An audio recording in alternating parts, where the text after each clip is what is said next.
Tyler Perry has been praised for building an empire. But now that very empire is crumbling from the inside out. As allegations mount and critics speak out, a shocking new voice has emerged.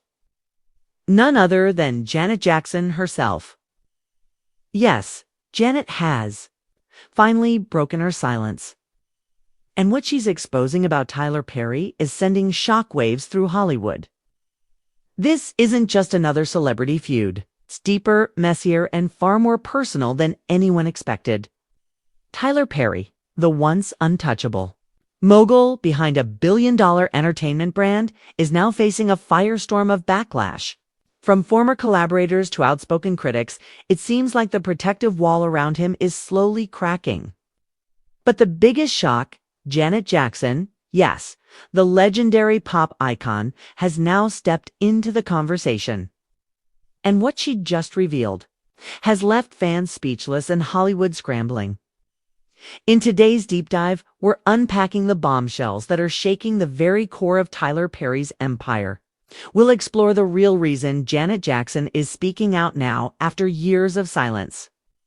The troubled history between Tyler and some of his biggest Hollywood allies. Why more celebrities and industry insiders are turning against him, and the hidden truths about his business model, casting choices, and controversial content that insiders say have gone unchecked for too long. You won't believe what Janet hinted at in her latest interview and why her words could be a turning point in how we view Tyler Perry's legacy. So grab your seat, because this isn't just another celebrity clash. This is where it gets deep. What you're about to hear, they didn't want this to get out. Tyler Perry's journey from homelessness to Hollywood heavyweight is the kind of story America loves to celebrate. A man who beat the odds, slept in his car, and turned his stage plays into box office gold. It's no wonder he became a symbol of inspiration, particularly for Black creatives who longed for ownership in a white-dominated industry. By the early 2000s, Perry had transformed his media character into a household name, built a loyal fan base through gospel-inspired storytelling, and took control of his content in a way few Black filmmakers had ever done before. He didn't just break into Hollywood, he built his own version of it. In 2019, Perry opened Tyler Perry Studios in Atlanta, a 330-acre production lot that became the largest film production site in the United States, owned by an African-American. But while Perry's public image has been tightly managed, portraying him as a benevolent boss, a spiritual leader, and a self-made mogul, insiders have long whispered about what really goes on behind the scenes. Former actors and employees have spoken cautiously at first about low pay, creative control issues, and problematic portrayals in his scripts, especially of Black women. Many questioned why, despite Perry's wealth and access to top-tier talent, his writing room famously included only one writer himself. In 2020, Perry even boasted on social media that he had written all his shows, every single script, without a writer's room. While some fans applauded his hustle, many in the industry saw it as a red flag, a sign of ego-driven control that left no room for collaboration or fresh perspectives.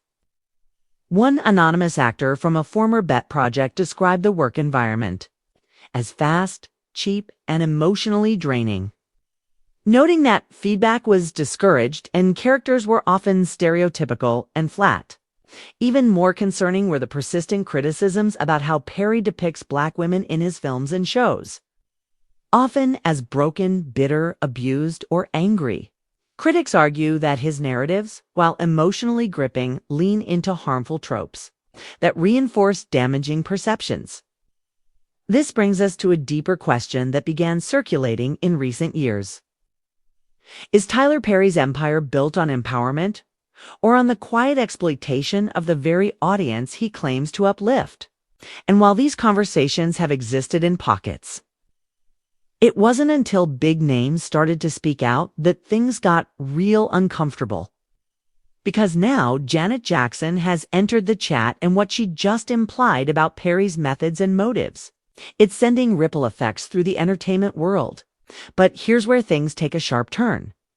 For years, Janet Jackson and Tyler Perry appeared to be on good terms, at least publicly. Their collaborations on projects like Why Did I Get Married? And its sequel, along with Four Colored Girls, positioned Janet as one of the few A-list celebrities willing to work under Perry's creative vision.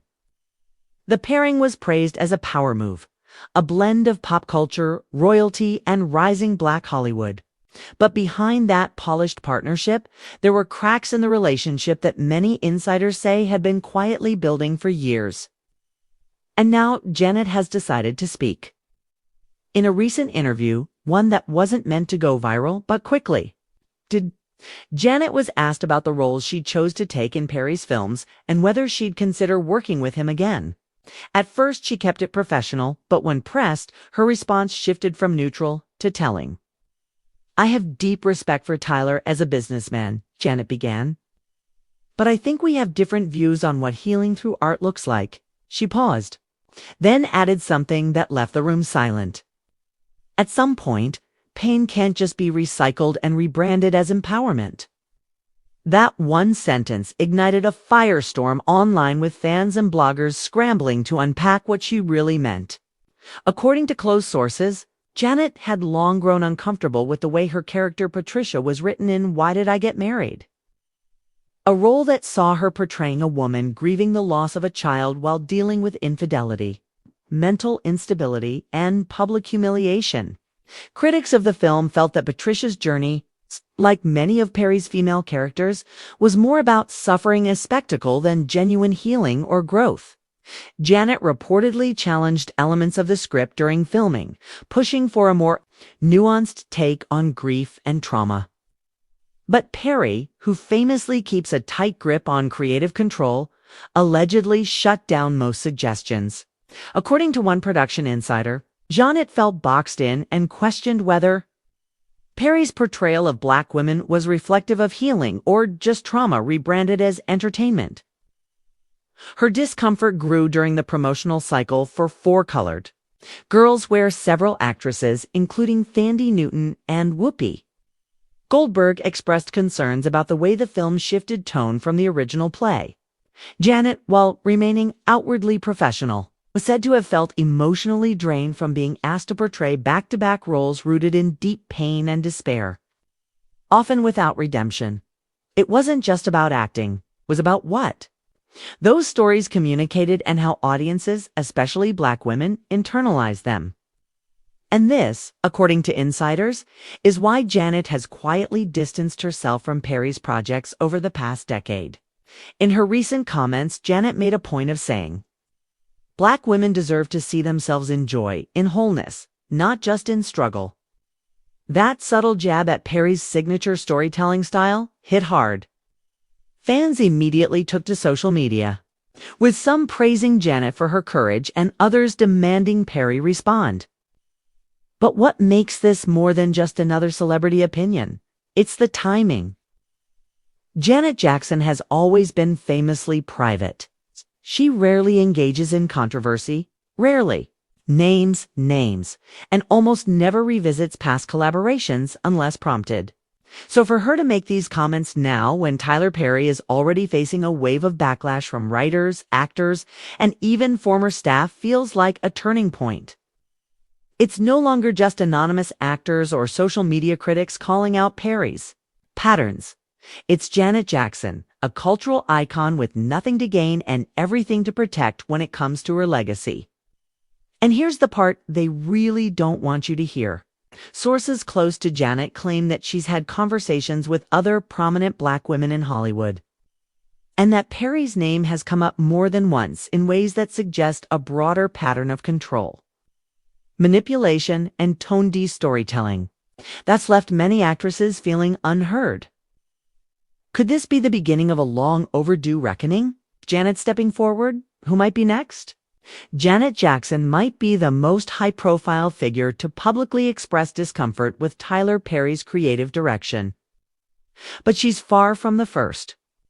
Over the years, a quiet chorus of celebrity voices has grown louder, each one peeling back, The carefully managed image of Perry's empire and raising hard questions about representation, control, and respect behind the scenes.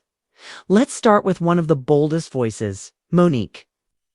Once an Academy Award-winning actress and beloved comedian, Monique's career took a controversial turn when she began speaking out against Hollywood gatekeeping, and Tyler Perry's name was front and center in her allegations. In a now viral interview, Monique alleged that Perry, along with Oprah Winfrey and Lee Daniels, contributed to her being blackballed in Hollywood after she refused to aggressively promote Precious during award season without being paid for the extra work. She claimed that Perry behind closed doors agreed with her stance but refused to publicly defend her, fearing backlash from studios and producers. That betrayal, she said, cut deep, especially from someone who had built his brand on uplifting Black voices. Tyler, you called me and said I was right, but you didn't stand up for me, Monique stated emotionally in an interview. How can a Black man who claims to support Black women allow one to be dragged and stay silent? Her comments sparked a wave of support and criticism, but they also opened the floodgates for other artists who had similar grievances.